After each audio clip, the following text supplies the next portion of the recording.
Serbia mund të jetë duke u përgatitur për një nga kthesat më të forta në marrëdhëniet e saj me Rusinë. Beogradi po shqyrton mundësinë që të jap fund regjimit pa viza për shtetasit rus, si pjesë e përpjekjeve për të parafruar politikën e tij të kufive dhe emigracionit me Bashkimin Evropian. Lëvizja lidhet me synimin e qeverisë serbe që vendi të jetë teknikisht i përgatitur për t'u afruar zonës Schengen deri në fund të vitit 2027, raportoi The Moscow Times. Nëse ky proces konkretizohet, Serbia do të duhet të harmonizojë gradualisht politikën e saj të vizave me atë të Bashkimit Evropian, çka mund të prek drejt për drejt qytetarët rus, të cilët aktualisht mund të hyjnë në territorin serb pa vizë dhe të qëndrojnë deri në 30 ditë. Ministri serb i integrimit evropian, Nemanja Starović, ka bërë të ditur se Beogradi synon të jetë gati për këtë hap deri në fund të vitit 2027. Sipas tij, qeveria ka ngritur tashmë një grup të posaçëm pune të drejtuar nga Ministria e Brendshme, ndërsa është miratuar edhe një plan për reformat që duhen të ndërmerren. Ambicia e Beogradit është që procesi i afrimit me Schengenin të ecë më shpejt sesa antarësimi i plot me Bashkimin Evropian. Starović ka pranuar se hyrja e Serbisë në BE nuk shihet si realiste përpara fundit të dekadës, ndërsa qeveria kërkon të avancojë më shpejt me standardet që lidhen me kufijt, migracionin dhe vizat. Pikërisht këtu shfaqet edhe problemi me Moskën. Serbia është një nga vendet e pakta evropiane që vazhdon të ofrojë qytetarëve rus mundësinë e hyrjes pa vizë. Kjo politikë ka marrë një rëndësi edhe më të madhe pas nisjes së luftës në Ukrainë, kur shumë vende evropiane vendosën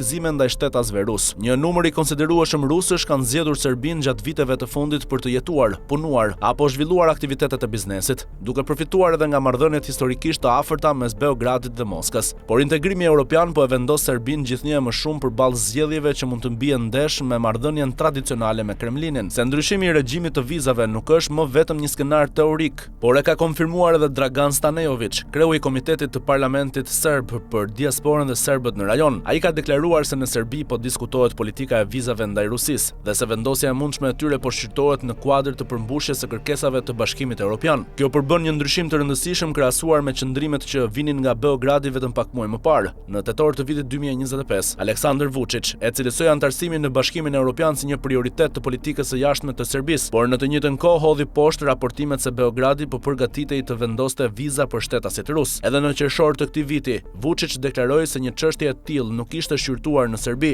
Tani sinjalet që vijnë nga zyrtarët serb tregojnë se tema të paktën ka hyrë në diskutimet për parafrimin me politikat evropiane. Në prill 2026, Vučić deklaroi gjithashtu se Serbia synonte të përmbushte deri në fund të vitit një pjesë të kritereve të nevojshme për të avancuar më tej në procesin e integrimit evropian. Mes fushave ku kërkohet parafrim janë pikërisht migracioni, kontrolli i kufive dhe politika e vizave. Për Beogradin kjo krijon një ekuilibër gjithnjë dhe më të vështirë. Serbia ka ruajtur tradicionalisht marrëdhëniet e forta politike, ekonomike dhe kulturore me Rusinë, ndërsa Moska vazhdon të ketë një rol të rëndësishëm për Beogradin, edhe për shkak të qëndrimit të saj ndaj Kosovës. Në të njëjtën kohë, ekonomia dhe perspektiva strategjike e Serbisë janë të lidhura ngushtë me Bashkimin Evropian, ku vendi kërkon të antarësohet prej vitesh. Negociatat për antarësimin kanë nisur që në vitin 2014, por procesi ka ecur ngadalë dhe Brukseli ka kërkuar vazhdimisht reforma dhe parafrim më të madh me politikat evropiane. Vendosja e vizave për rusët do të kishte për këtë arsye një peshë që shkon përtej një ndryshimi teknik në kufi. Ajo do të interpretohej edhe si një tjetër shenjë se Beogradi po detyrohet gradualisht të zgjedhë mes ruajtjes së disa privilegjeve në marrëdhënien me Moskën dhe avancimit drejt strukturave evropiane. Megjithatë, deri tani nuk është marrë një vendim përfundimtar për heqjen e regjimit